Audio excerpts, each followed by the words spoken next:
Welcome to your sleep story.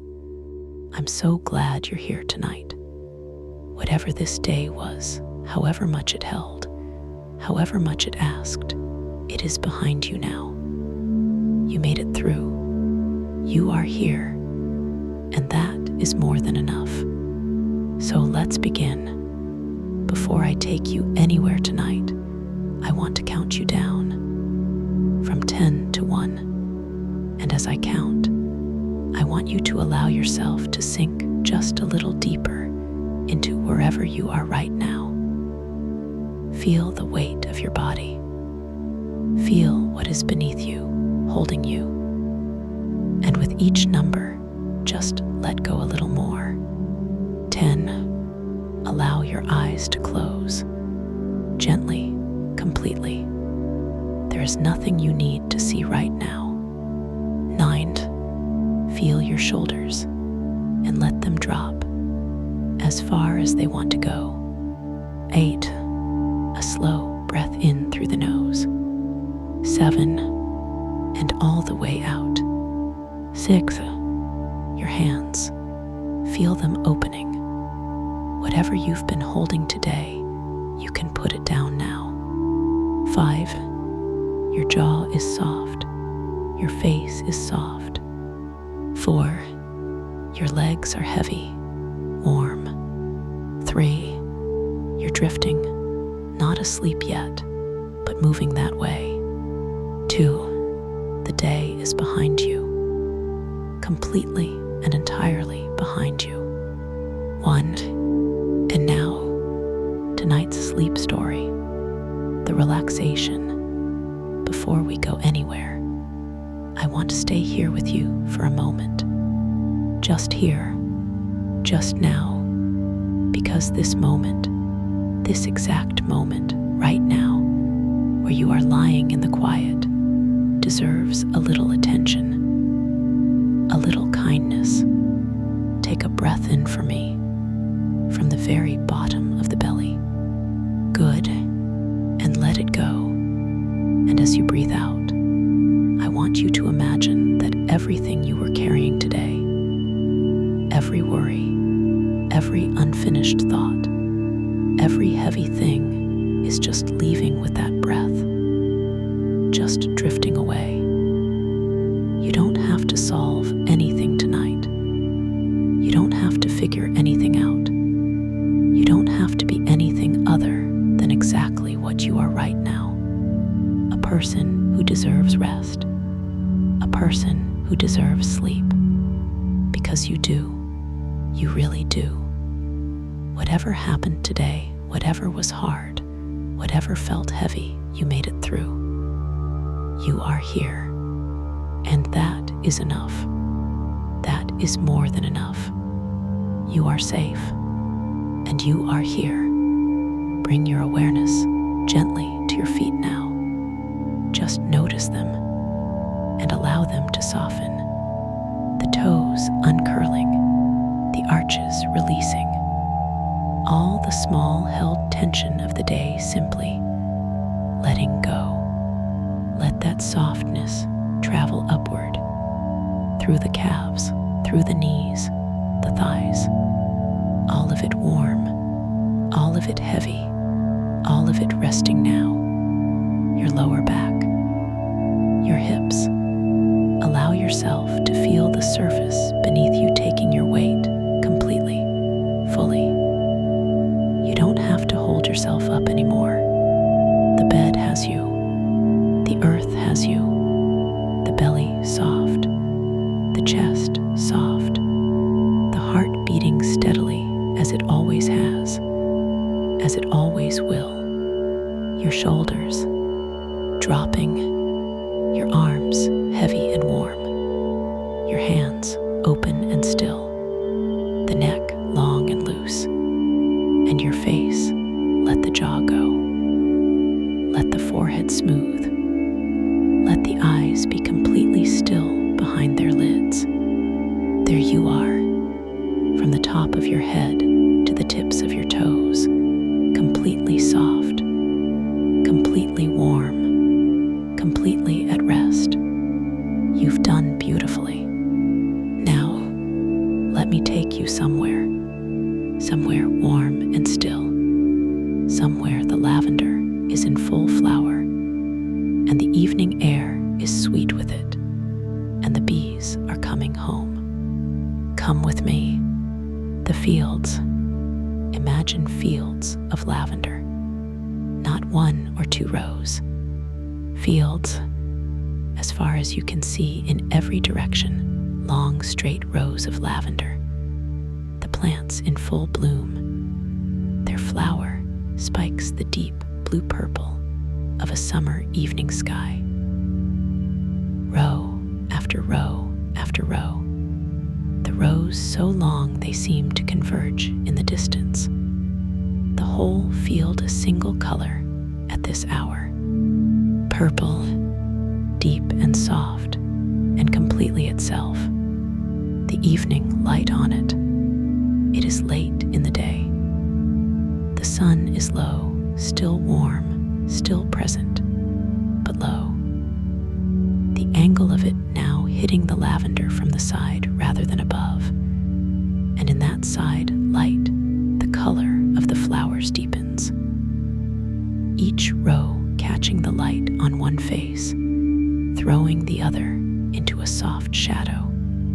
The rows alternating, lit and shadowed, all the way to the horizon. And the smell, even before you step into the field, even standing at the edge of it, the smell reaches you. Lavender, but not the lavender of a sachet or a candle or a soap. The real thing, the living thing, the lavender of a field in full bloom in the evening, the warmth of the day still in the plants, the oils in the flowers released by that warmth into the air. Sweet, complex, completely, utterly itself. You breathe it, and something inside you, something held tight without your even knowing it was held, begins to let go. The honey farmer. His name is Henry. He has been farming this land for 38 years. Not only lavender, he grows other things. The farm has its different fields and its different seasons. But the lavender has always been the heart of it. 40 acres of it, planted by his grandfather, extended by his father, maintained now by Henry with the same patient, faithful attention that the lavender has always required. He is 64 years old, not tall, broad in the shoulders from a lifetime of outdoor work. His hands, if you saw them, are the hands of someone who works with them every day. Strong, slightly roughened, the nails clean, but the skin of them telling their story. He is in the field now. At this hour, the early evening, Henry is always in the lavender, not working. The day's work is done. The bees have done their work. The field has done its work. Henry simply walks. He has done this for as long as he has farmed this place. The evening walk through the lavender. Not an inspection. He is not checking anything. Not exercise.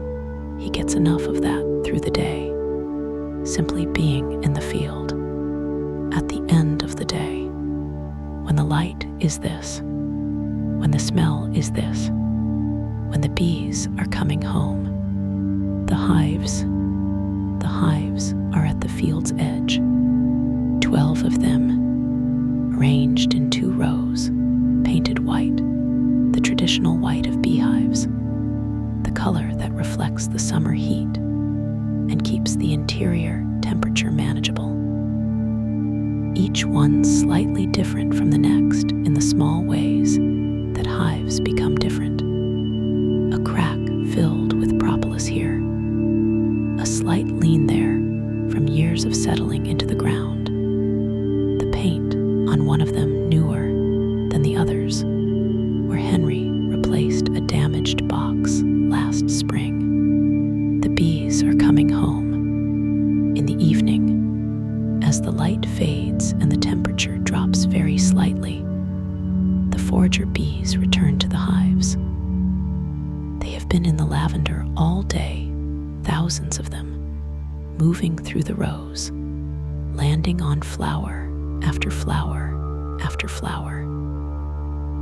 Now they are coming back. You can see them from here, a constant movement in the air around the hives, not a swarm, not alarming, simply the traffic of a working colony at the end of its working day. The bees landing on the hive entrance, the small wooden landing board at the base of each hive, and disappearing inside, landing and inside, landing and inside, each one carrying what it found: nectar in its honey stomach, pollen in the baskets on its hind legs, the corbiculae, the small concave structures that the bee has shaped its pollen load into a compact pellet, yellow or orange or white, depending on which flower. Lavender pollen is gray. You can see it on some of them, the small gray pellets on their back legs, the color distinctive, the lavender's particular signature. Henry stands near the hives. He watches. He always watches the evening return. What HENRI-KNOWS. Henry knows these bees, not individually. A hive holds 60,000 bees in summer, and even Henry cannot know individuals, but collectively, the personalities of each colony, if that is not too strong a word. The hive near the old stone wall runs hot, quick to defend, quick to work, the most productive hive on the farm, and the one that requires the most respect. The hive at the end of the second row is the gentlest. You could stand beside it without a veil, Henry says, if you stood quietly and meant no harm. He knows the sounds of the hives. The pitch of the hum changes with the colony's mood. A high, urgent pitch means something is wrong. The steady, medium hum of a hive in the evening means all is well. The colony processing its day. The fanners at the entrance beating their wings to ventilate the hive. The house bees receiving the nectar from the returning foragers and beginning the long work of turning it into honey. He knows the smell of the hives. Each hive smells of its colony, of the wax and the propolis and the honey at various stages of its making. And over all of it, this time of year, the lavender. The bees have been in the lavender all day, and they carry it home with them, the smell of it on their bodies, in their honey stomach, in the nectar they have gathered. The hives smell of lavender. In July, in August, in the high summer of the lavender harvest, they always have. The evening light on the field. Henry walks between the rows, his footsteps on the dry earth between the plants, a slight dust rising at each step, the soil dry from weeks of summer sun. The plants on either side of him at waist height, the flower spikes reaching above the foliage, the rows of them extending ahead and behind. The evening light. From this angle, walking between the rows with the low sun to the west, the light catches the flower spikes from behind and makes them glow. The purple of them backlit, each spike luminous color not quite the same as in full daylight, deeper, warmer, the blue in it more present, the shadow of Henry on the ground ahead of him, long in the evening light, stretched and thin, moving with him. A bee landing on a flower spike just at his shoulder level, right there, a hand's breadth from his face. He doesn't move. He watches it. The bee on the lavender, its legs already busy, the pollen baskets not full yet, the bee still working, still collecting even in this late hour, dedicated, entirely dedicated to its work. Henry watches it for a moment. Then it is gone, rising, orienting, finding its direction back to the hive with the small internal compass that bees have. Gone in a second. Henry continues walking. The smell. Let me stay with the smell for a moment, because it deserves it. Lavender has been valued for its smell for thousands of years. The Romans put it in their baths. The word lavender itself may come from the Latin lavare, to wash. The Egyptians used it in their rituals. Medieval households strewed it on floors to keep the air fresh. Elizabethan gardens grew it in great beds along the paths, all of them responding to the same thing. This smell, the chemical compounds in lavender that produce its characteristic scent, linalool acetate, camphor, and several others. They do something to the human nervous system directly, without needing the mind to interpret them. The compounds enter the nose and bind to receptors in the olfactory system, and the signal travels to the limbic system, the ancient brain, the emotional brain, and the limbic system responds. Heart rate slows, cortisol drops. The body, reading the lavender, understands. Evening, rest, the work is done. Henry has been breathing lavender in the evenings for 38 years. He sleeps very well. He has always slept very well.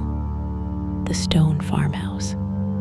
At the edge of the field, the farmhouse. Old stone, the same pale gray stone as the wall that runs along the field's northern edge. Quarried from the same hillside, probably, in the same century. The farmhouse is not large. It was built for the purpose of farming this land and nothing more. No pretension, no decoration. Simply walls and a roof and windows enough to let the light in, and a chimney for the fire and a door that faces the fields. The door is open, standing open, as it always is in the summer evenings.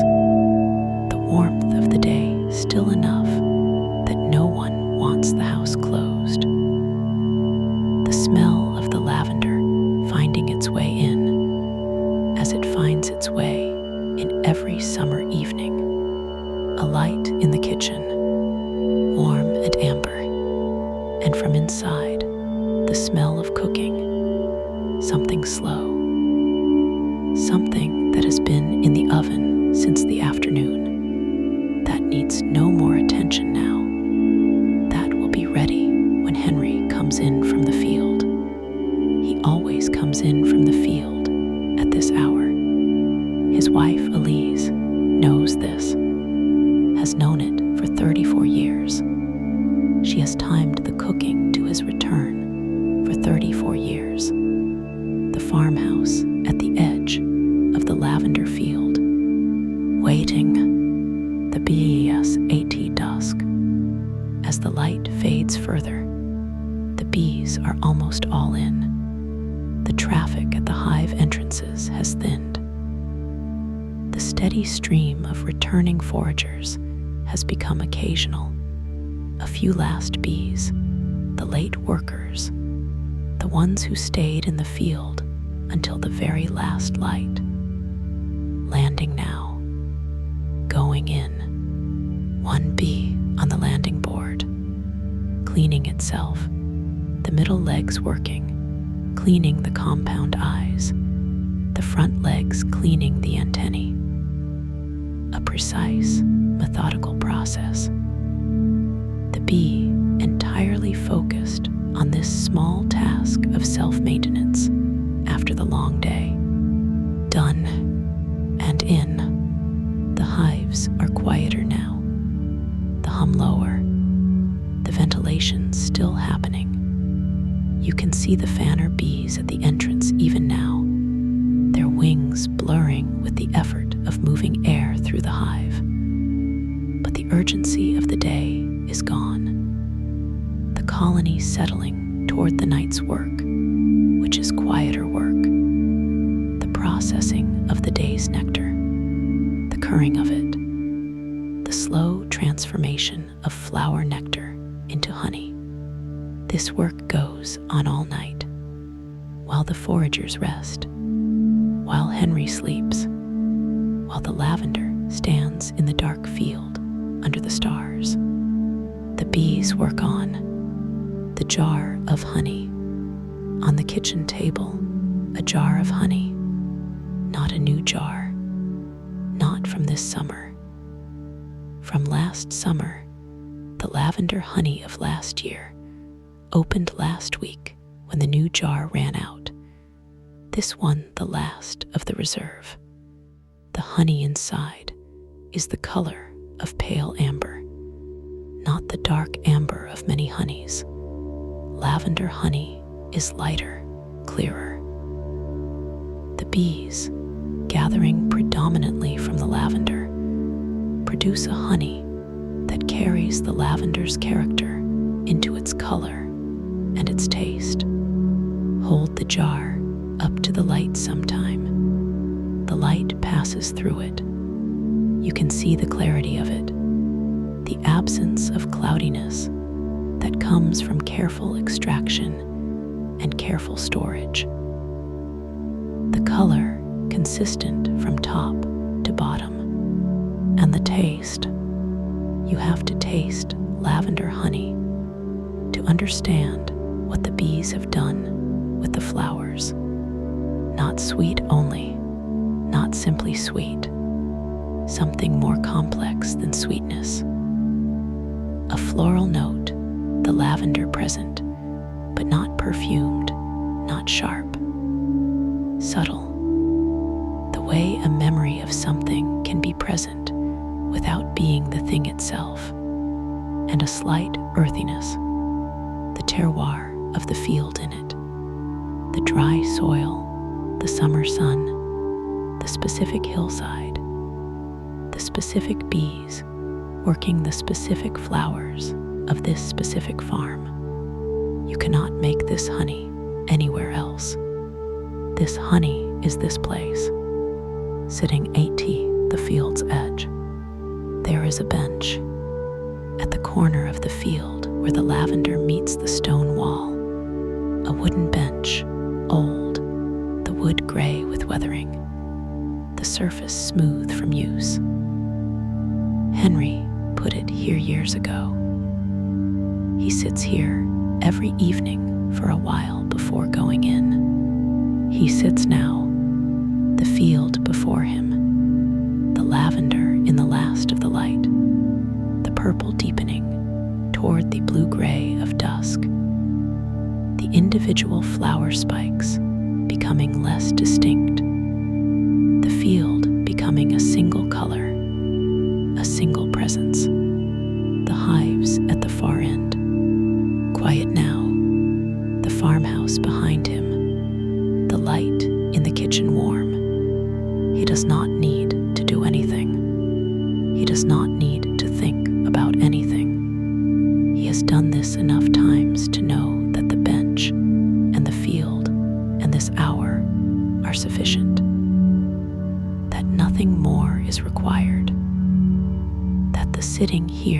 is not a pause between doing things. It is a thing. The thing, the most important thing of the day, perhaps. The sitting at the edge of the lavender field in the evening. Being here with the smell of the lavender and the last of the warm light and the bees gone to rest. Simply here, the first stars, the sky above the lavender field, the blue of it deepening as the sun moves below the western hills. The first star, just one, always one first, the brightest, the one that the sky gives you before the others, the one that appears when you would swear the sky is still too light for stars. Then another, and another. Henry watches them come out. He has always watched them come out from this bench, not with any astronomical knowledge. He could not name most of them, but with the familiarity of someone who has seen the same sky from the same place for a very long time. He knows where the first star appears, above the hill to the east, always. He knows roughly where certain bright stars will be at this time of year, the personal astronomy of someone who simply looks up every evening for 38 years, the stars above the lavender field, the same stars that the Romans saw when they first planted lavender, the same stars that have been above this hillside since before there was a hillside, before there was a field, before there were bees or lavender or the word for honey in any language. The same stars above Henry, above the field, above you, the sound of the evening field. Listen, the lavender itself, the plants in a light evening breeze, not loud, not urgent, a soft sound. The flower spikes moving very slightly, the sound of it barely there. The dry stems of the lavender brushing each other. The bees, still audible from the hives. The low hum of the colonies going about their night work. Not the busy sound of the day. A quieter sound. The hive at rest, but not silent. Working gently. A cricket in the dry grass at the field's edge. A cricket singing, the sound rising and falling with the slight changes in temperature. The cricket's song, the most reliable thermometer there is. Warm, still warm, the evening holding the day's heat. And further away, a tractor on a distant road, gone in a moment. And then the field again. The crickets, the lavender, the bees, a nightjar from the scrubby hillside above the field, a nightjar beginning its churring call, strange and mechanical sounding, and completely beautiful in its strangeness. The sound carrying down the hillside into the lavender field. Henry hears it. He always hears the nightjar when it returns in summer. The first one of the year is a small event for him, a marking. Summer has arrived when the nightjar calls. Summer is here. The nightjar is calling. Elise. Elise comes to the door. She stands in the doorway. The light from the kitchen behind her. The lavender field in front of her. Henry on the bench at the field's edge. She calls his name, not urgently, not summoning, just letting him know the food is ready when he is ready. He He raises a hand. "I'm coming." She goes back inside. This exact exchange, his hand raised in acknowledgement, her returning to the kitchen, has happened thousands of times, every summer evening for 34 years. He will sit for 5 more minutes. She knows this. She has built the 5 minutes into the timing of the meal. 34 years of 5 more minutes. The easy accommodation of 2 people who know each other well enough to allow each other their small necessities without making anything of them. Henry on the bench. 5 more minutes. The lavender, the last of the stars coming out. The nightjar calling from the hill. The kitchen. Henry comes in from the field. He takes off his boots at the door, the boots dusty from the field, the soil of the lavender farm on them. He leaves them on the stone step, as he always does. Elise does not have to ask. 34 years of boots on the stone step. The kitchen, low ceiling, stone floor. The walls a faded yellow that was painted before Henry and Elise came here, and has never been repainted because it has become, over the years, the right color for this kitchen. The color of this kitchen. The table in the center. Old wood heavy. The surface worn and slightly scarred. The life of the kitchen in those marks. The jar of honey at one end. A jug of water. 2 plates already set. Bread on a board, already sliced. The bread from the baker in the village, 3 kilometers away, whose bread is the bread of this area, and has always been. Elise at the stove, not performing. Simply at the stove, doing what she is doing. A ladle, a pot, the smell from it, the slow, deep, wine and vegetable smell of something that has been cooking since afternoon. Henry washes his hands at the sink, the water from the tap cold and clean. He dries them on the cloth beside the sink. He sits. Elise brings the pot to the table. They eat. They talk, or they don't talk. Both are fine. Both have always been fine. The honey on the bread. After the meal, the bread and the honey. Henry cuts a slice of bread from the board. Not thin. The bread thick and slightly uneven. The way bread from a proper bakery is slightly uneven. He opens the honey jar, the spoon already in it, the wooden honey spoon, slightly darker at the end from years of dipping into honey. He lifts a spoonful and lets it fall slowly back into the jar, the honey moving the way good, thick honey moves, slowly, in a continuous thread that pools and folds back on itself. He spreads it on the bread, generously, the pale amber of the lavender honey against the cream of the bread's interior.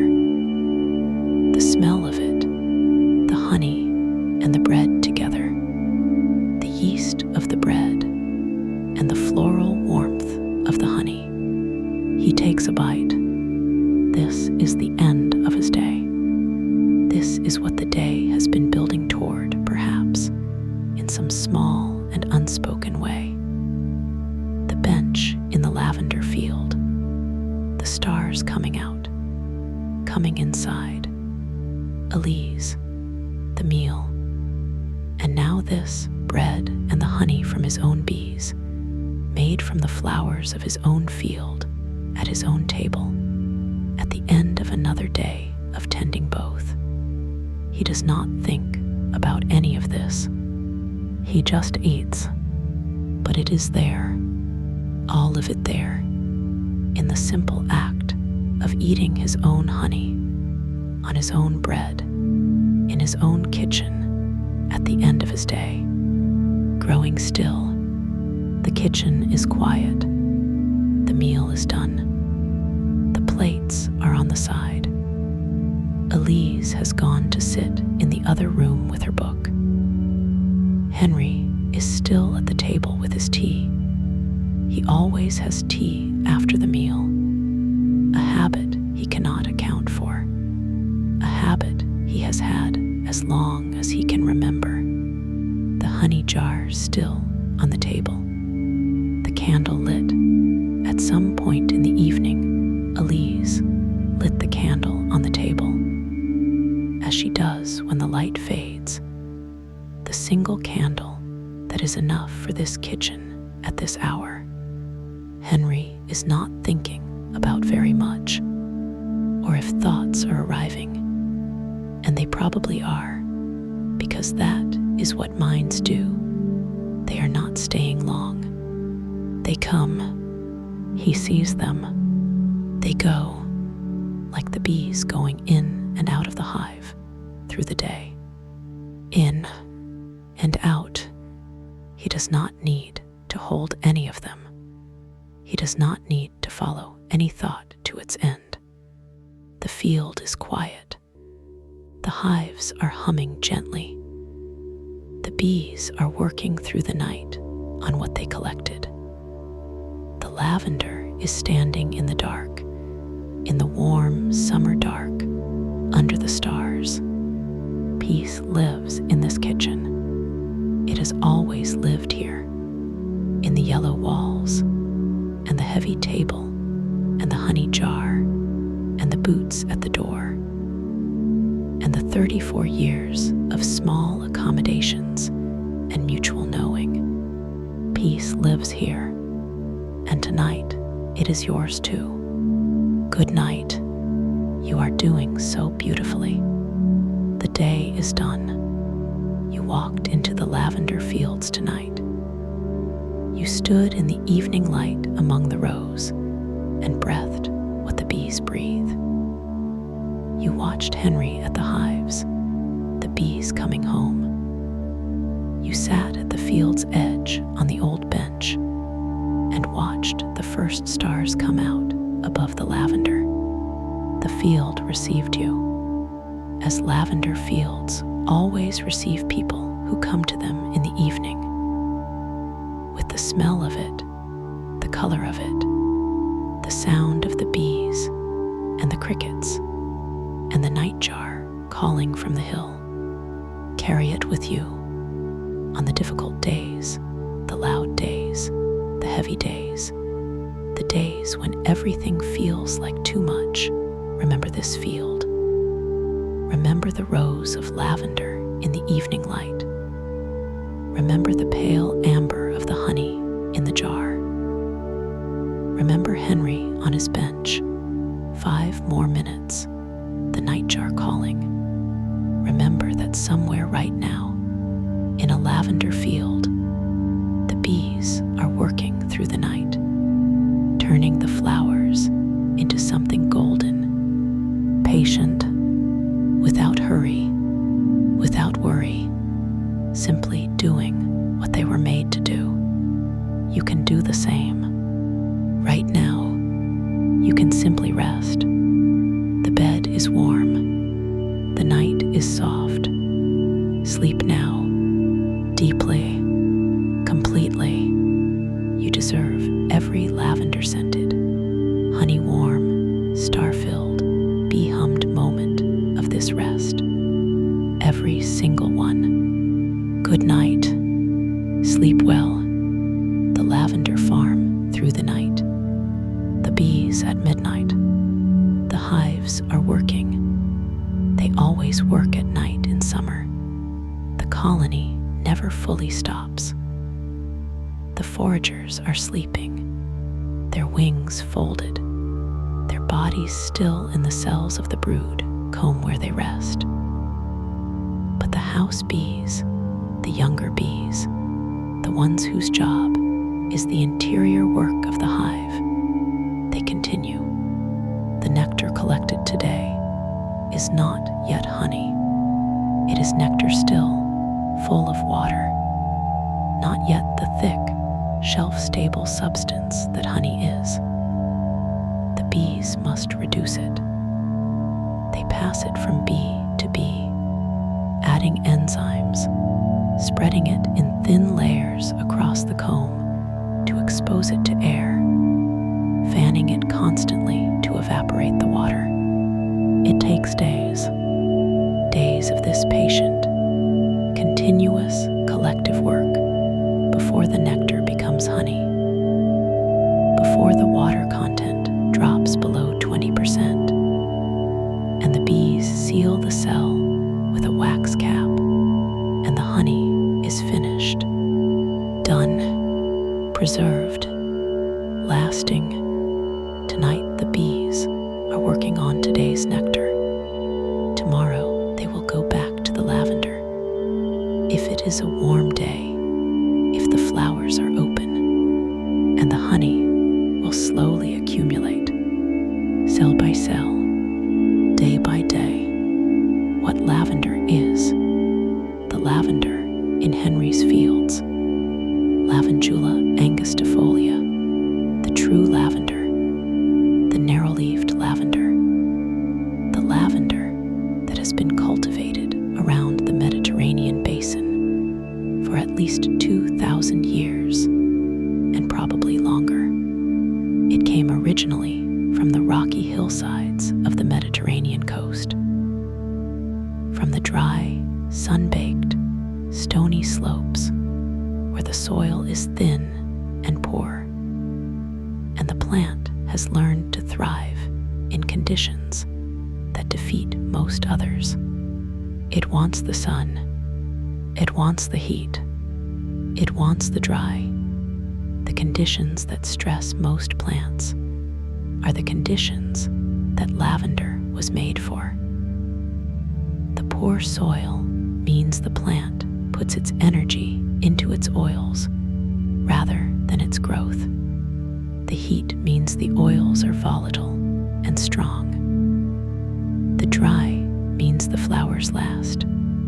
Henry's farm sits on land that approximates these conditions. A south-facing hillside, well-drained soil, long summers. The lavender is at home here. It has been at home here since Henry's grandfather planted the first rows, brought cuttings from further south, from the place where his own grandfather had grown it.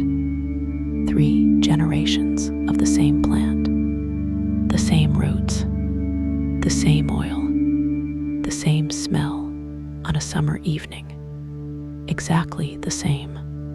The field at night, the lavender field at night, the rose still visible, the silver of the moonlight finding the gray-green foliage. The flower spikes dark now that the color has left them in the dark, but present. Row after row after row, stretching away in the moonlight. The smell at night is different from the smell in the day. In the day, the warmth volatilizes the oils, and they rise into the air actively. You can smell the lavender from a distance. You can smell it strongly, the field asserting itself. At night, the plants cool, the oils less volatile, the smell softer, but still there, still present. The cooled lavender giving what it has to give to the night air, a quieter version of itself, a more intimate version. The smell you catch only if you are close, only if you are standing in the field or sitting at its edge. The smell meant for the night, for the person who stayed. The field does not perform at night. simply is. Henry sleeping. Henry is asleep. He went to bed at 10, as he always does in the summer, the early rising requiring the early sleeping. The alarm will wake him at 5:30. The first inspection of the hives before the heat of the day. The morning work. He falls asleep quickly. He always has. The body of someone who works outdoors all day, in the sun, in the fresh air. That body knows how to sleep. It does not need to be persuaded. It does not resist. It simply goes into the deep, real, restorative sleep of a body that has been genuinely used. His breathing slow, the window of the farmhouse bedroom open. It is always open in summer. The air from the lavender field coming in through the window all night. The smell of it in the room, in the curtains, in the sheets. 38 years of sleeping with the lavender smell in the room. He does not notice it anymore.